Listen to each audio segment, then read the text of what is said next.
father's family has been on this continent for over 300 years.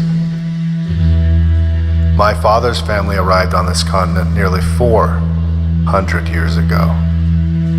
Faced with oppression in Europe, they indulged their fight-or-flight instincts and risked everything they had for a chance to build their own life out of the reach of the ruling class.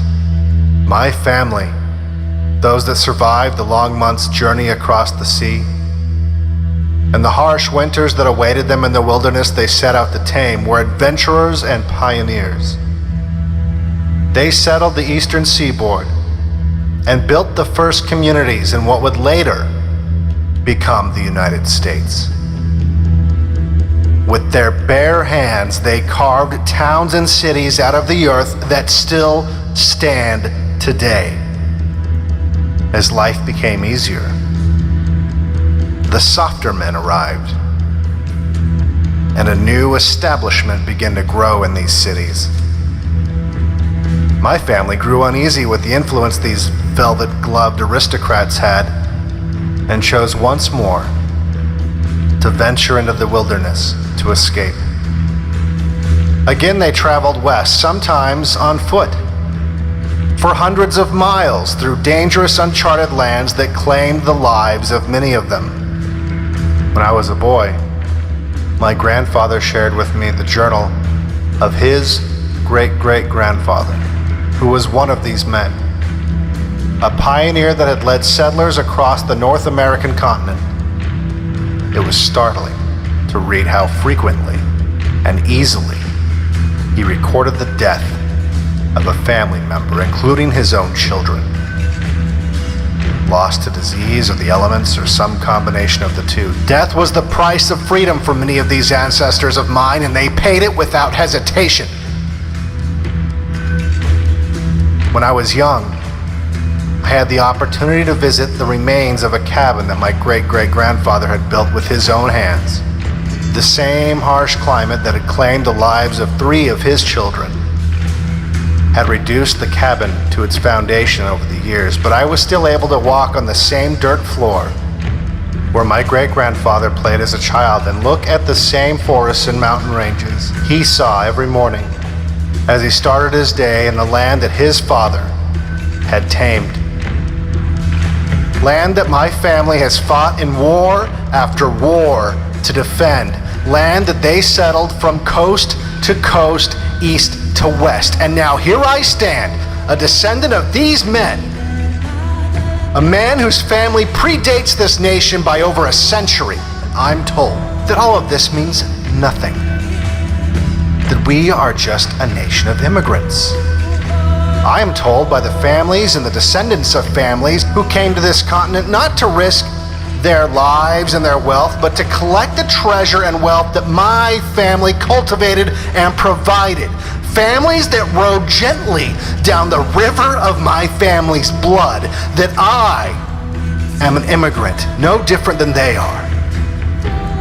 And to add insult to injury, no different than those who today violate the laws of my ancestors and the borders they fought and died to define, borders they hoped would protect their descendants.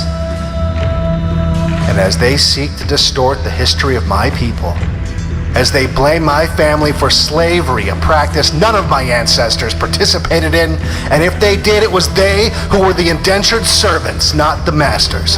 As I see these carpetbaggers and these locusts come to harvest the fields my family plowed for centuries, I feel, because it has been bred in my bones, the need to once again venture out into the wilderness to escape the leeches. But there's nowhere to go. We can no longer flee to the west.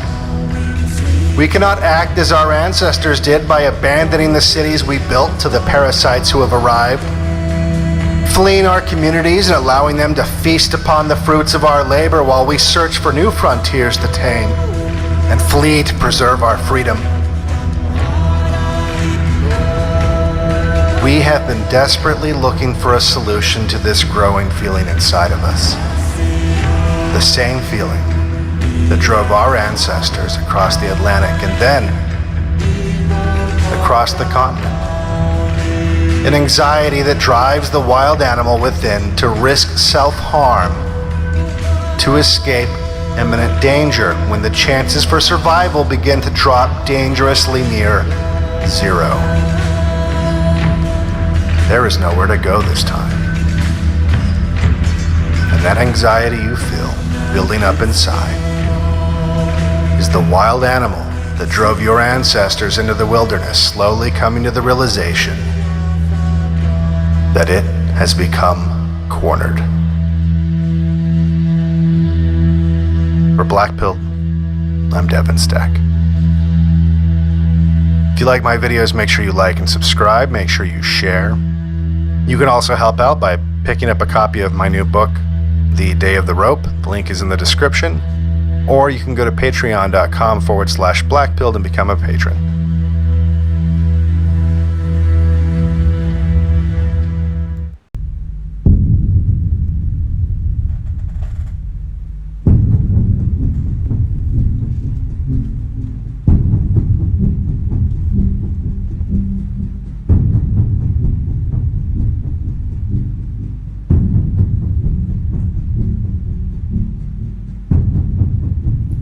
There's a deeply strange, insidious, enthusiastic push as of late, led by those moneyed forces that have so wrested control of entertainment and popular culture, to deeply instill a paralyzing guilt and shame and self-loathing in those of European background.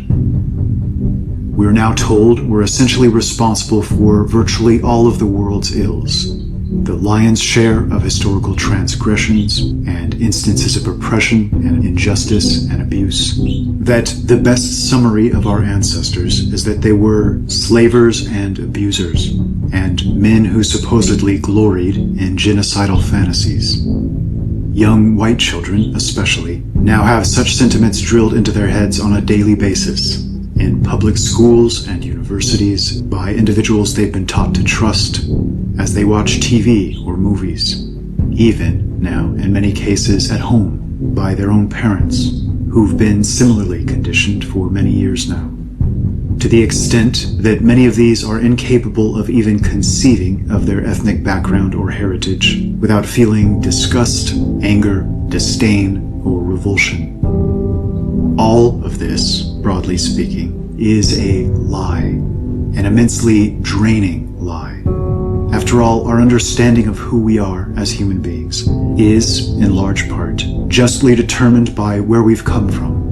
Our parents, grandparents, great-grandparents, and ancestors stretching back centuries and millennia. Their culture, their beliefs, their words and actions. To misunderstand them is to misunderstand yourself. And to misunderstand yourself is to misinterpret reality and your very existence. To have a faulty map as you navigate through life. Telling a young child that he springs from an evil root might justly be viewed as a powerful form of child abuse. But this isn't the only reason it's so sick, wrong, and unhealthy. It's so sick, wrong, and unhealthy because it's a lie. To give credit where due to the opposing argument, it is true that, historically, we've enjoyed massively outsized power. As a group that makes up scarcely 10% of the world's population, up until very recently, we were masters, in one way or another, of a majority of the, quote, civilized world. And, in fact, one small subset alone, the ancient, quote, Germanic family of Celts, Goths, Franks, Frisians, Lombards, the Norse and Anglo-Saxons, largely a singular people in a genetic sense, held immense sway over Italy, Spain, France, Germany, Ireland, Scotland, Britain, and the Netherlands, stretching all the way into Russia, which itself is named after the Norse Rus, and virtually everywhere in between.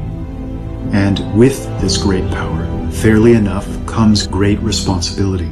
And tremendous historical power opens the door for tremendous retrospective scrutiny. Were mistakes made? Absolutely. Human beings make mistakes. This is unavoidable. But I think the operative question should rather be this. If the places had been switched, and it had been another people wielding this immense power, perhaps one of the non-white groups being taught to be so angry and so deeply resentful in our age, would they have done better in these regards? Would they have been more just, magnanimous, noble, or even-handed? Using both past and present as our guide, I hope you'll give some sincere, objective, dispassionate thought to this question. I think it's fair to say that no people has devoted so much of its time, energy, and wealth to the attempted betterment of other peoples and nations.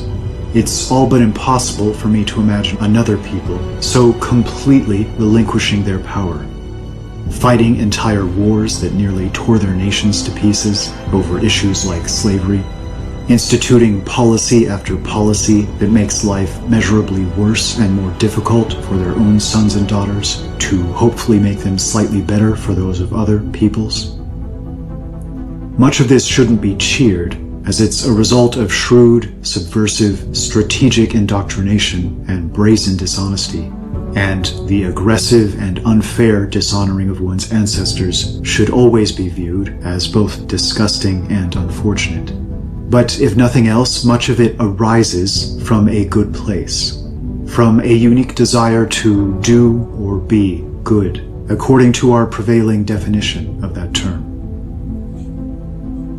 To those of a European background listening to these words, especially young folks, let me tell you a little something about who you are and who your ancestors are. Because if I don't, at this point in time, it's all but certain nobody else will. You come from the Indo-European language family, a language spread by those who came before you to everywhere from India and ancient Persia and Greece, to Italy and North Africa, to Rome and Britain and Scandinavia, and virtually everywhere in between. You almost certainly spring from one of three major haplogroup lineages, one of which covered vast distances to the east, one of which created a vast seagoing empire and settled along coastal territory to the west, and the other largely hailing from the north, creating three offshoots of a tree that would go on to spread its branches across the entirety of the world. You come from a lineage of pioneering, adventurous, masterfully creative, and incredibly capable peoples, always striving, seeking new horizons. From the great sailors who first circumnavigated the globe and painstakingly charted the land, to Lewis and Clark, and the great and hardy men who led the first expeditions to the poles.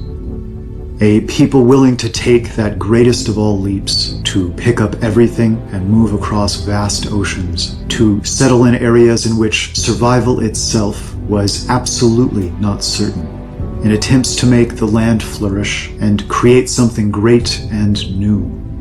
Men who would take those seagoing craft and eventually create undersea vessels, massive carriers, and flying machines. A technology that must have been seen as impossible magic just a few generations ago, which is now ubiquitous and allows any man, woman, or child to go virtually anywhere on Earth in a handful of hours. You come from a lineage of those willing to endure immense hardship, who, generation after generation, did all they could to ensure this burden would be lesser and lesser for those that might come after. A lineage of great, seemingly unstoppable warriors, from the Spartans' last stand at Thermopylae, to the Goths and Romans joining forces to beat back the Huns in the massive Battle of the Catalaunian Plains, in which one of the greatest leaders in history very willingly paid the ultimate price for his brave leadership on the field, being felled in the front lines by a Hunnic javelin, to Charles Martel, the Hammer, and the Battle of Tours, and approximately 700 years later, the Battle of Las Navas de Tolosa, in which a small force of European knights took on an Islamic force far larger than their own in brutal hand-to-hand fighting. In each of these two battles, somehow managing to kill at least tenfold more than they lost, in ultimately and permanently wresting back control of Spain and the Iberian Peninsula from Islamic incursion. You hail from an ancestral line that would go on to create what was arguably the highest standard of living and the most highly cultured and educated and truly civil civilization in human history, who, after creating this solid foundation, proceeded to then cultivate some of the greatest art and artists this world has ever known. Composers with talent that seemed positively divinely inspired, architects and builders capable of producing great structures that are still without equal to this day, philosophers who made the greatest strides in helping make sense of our world, and great writers who did so much to add beauty and potency to the lives we lead within it. The automobile, the plane, the train, the television and the computer and the internet, our modern roads and highway systems. We rarely stop to recognize the extent of the achievements of this small people group because we're all so naturally and so completely immersed in them. We take it all for granted. But it was great genius that accomplished these things, and we do it a tremendous disservice by so taking it for granted. It's the greatest testament to your ancestry that it would take hundreds of hours or a great many full-length novels to even begin to outline their profound and impactful achievements. The best of these were truly gifted men, and through your veins flow these same gifts, this same powerful potential, not just to achieve great things, but to be a force for genuine justice, civility, and decency along the way. Those folks doing everything in their power to convince you otherwise, doing their damnedest to convince you of your evil heritage, that the tremendous success of your forebears was just a stroke of luck, that injustice or brutality or oppression were the foremost tools and characteristics of your forefathers. These are deeply sick individuals, and it's important to know that the extent to which you listen to them, the extent to which you flippantly toss aside your unique heritage and join them in their hateful crusade, which increasingly seems aimed at the total destruction not just of the cultural and spiritual foundations, but of your people themselves, represents the extent to which doors will open for you in many spheres. You'll be faced with every incentive to do so, to play the role of quisling and traitor and be richly rewarded for it. Career advancement, riches and power and influence. Because the world of money, which so indirectly controls and orients near all other spheres at present, is now dominated by the worst and most ignoble and dishonorable sorts of men. But I hope you'll pause before taking any such steps, and take a moment to remember all those who came before you, their incredible sacrifices, all they endured and pushed through, the seemingly insurmountable obstacles they defeated and left conquered in their wake, in very large part to ensure that they improved things, that your life was a better one than they were able to enjoy. That while they held the baton, they managed to move forward despite everything and create something beautiful and worthwhile for their posterity. All of this is now under threat of being lost forever. It's so important to understand that those leading the preaching of self-hatred very often don't even share your background, even if they may appear to at a glance, but rather a very different background. Which means they're not in actuality preaching self-hatred, so much as hatred of the other, as they preach suicide to you and yours, often with a scarcely restrained enthusiasm and excitement. They are greatly empowered as a result. It's sick, insidious, disgusting, revolting, and yet, at present, it's winning the day. You represent the hope of turning this tide. Understand who you are. Understand where and who you come from. And be courageous. Refuse to be dishonest and mindlessly mouth the words you're being so pressured to speak. If you care in the least to prevent all of this from disappearing forever, strive to prove yourself equal to those who came before you. If the storyline of these preachers of hatred should win the day, it's not just Western civilization and culture that will disappear forever. It'll be an extremely dystopian future for all. Those playing the leading roles in shouting about oppression and injustice and brutality, and so urging others to do so, ironically tend to come from a lineage that puts ours to shame in this respect.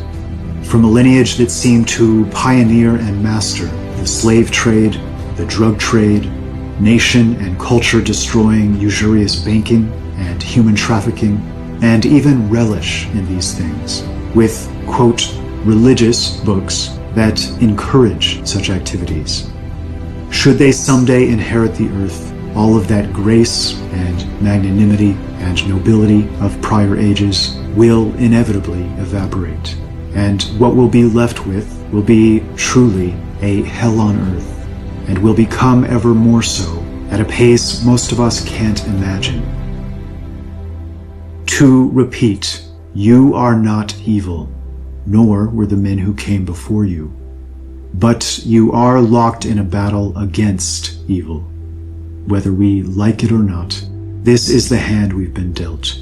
I'm only asking you to begin to recognize it, and if possible, to please join me and take up the fight in whatever form or fashion you're able. It's no exaggeration to state that our future entirely depends on it.